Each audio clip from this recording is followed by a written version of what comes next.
حضرت علی علیہ السلام کا فرش۔ ایک شخص ایک دن جناب امیر علیہ السلام کی خدمت میں گیا۔ آپ علیہ السلام ایک پرانے بوریے پر بیٹھے ہوئے تھے۔ اس نے عرض کیا، یا امیر المومنین، آپ مسلمانوں کے بادشاہ اور بیت المال کے مختار ہیں۔ قوموں کے ایلچی آپ کے پاس آتے ہیں، لیکن آپ کے گھر میں اس پرانے بوریے کے سوا کچھ نہیں۔ آپ علیہ السلام نے فرمایا، عقل مند آدمی ایسے گھر سے انس نہیں رکھتا جس سے جانا ضروری ہو۔ ہماری آنکھوں کے سامنے دائمی گھر ہے، ہم اپنے سامان کو اس میں منتقل کر چکے ہیں اور ان قریب ہم بھی اس طرف جانے والے ہیں۔ حضرت علی علیہ السلام کا طعام۔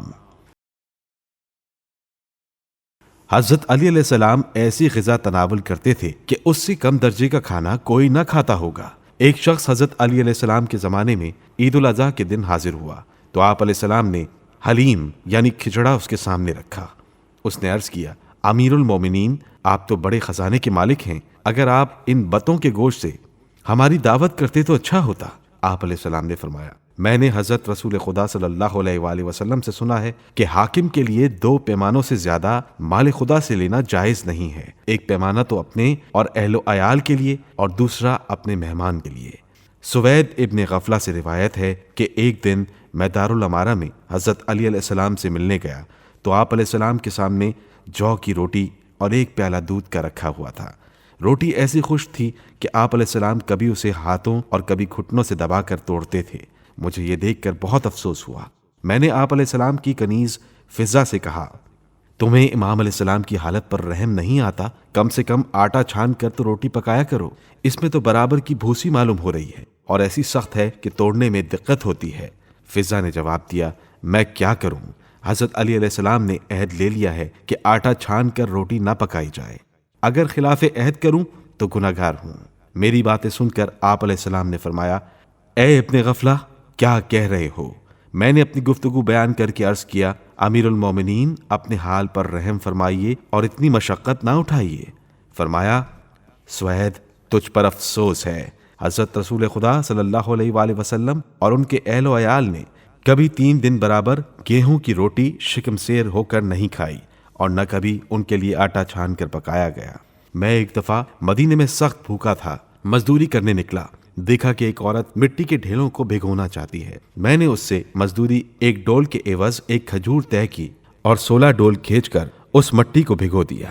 میرے ہاتھوں میں ڈول کی رسی کھینچنے سے چھالے پڑ گئے تھے۔ وہ کھجوریں میں نے حضرت رسول خدا صلی اللہ علیہ وآلہ وسلم کے سامنے حاضر کی اور سارا واقعہ بیان کیا۔ آپ صلی اللہ علیہ وآلہ وسلم نے بھی میرے ساتھ ان کھجوروں کو تناول فرمایا۔ بس میں تو اس طرح ہی کی زندگی میں راحت سمجھتا ہوں۔ زید راوی ہیں کہ ایک دن حضرت علی علیہ السلام دارالامارہ میں بیٹھے ہوئے تھے اور آپ علیہ السلام کے سامنے پانی کا لوٹا بھی رکھا تھا۔ آپ علیہ السلام اٹھ کر ایک برتن لائے جس پر مہر لگی ہوئی تھی۔ میں نے اپنے دل میں کہا، شاید اس میں سے جواہرات نکال کر مجھے عطا فرمائیں گے یا کوئی اور قیمتی چیز دیں گے۔ غرض آپ علیہ السلام نے مہر توڑ کر اس برتن کا منہ کھولا۔ دیکھتا کیا ہوں کہ اس میں ستو ہے۔ آپ علیہ السلام نے ان کو ایک پیالے میں مٹھی بھر کے ڈالا اور پھر پانی میں گھول کر خود بھی پیا اور مجھے بھی پلایا۔ میں نے عرض کیا، حضور، آپ عراق میں رہ کر یہ کھاتے ہیں، حالانکہ یہاں قسم قسم کے کھانے آپ کو آسانی کے ساتھ مہیا ہو سکتے ہیں۔ کیا میں دریافت کر سکتا ہوں کہ ایسی معمولی چیز پر مہر کیوں لگائی جاتی ہے؟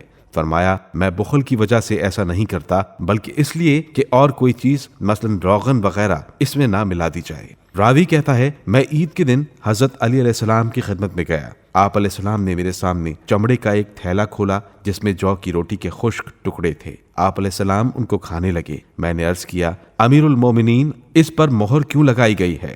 فرمایا، اس خیال سے کہ میرے بیٹے یا بیٹیاں ان ٹکڑوں کو روغن میں تر نہ کر دیں۔ حضرت علی علیہ السلام زیادہ تر نمک کے ساتھ روٹی کھایا کرتے تھے اور کبھی سرکہ اور ترکاریوں کا استعمال بھی کر لیتے تھے۔ اگر بہت زیادہ ترقی کرتے تو تھوڑا سا اونٹ کا دودھ پی لیتے تھے۔ گوشت بہت کم کھاتے تھے اور فرمایا کرتے تھے، اپنے پیٹ کو حیوانوں کا مقبرہ نہ بناؤ۔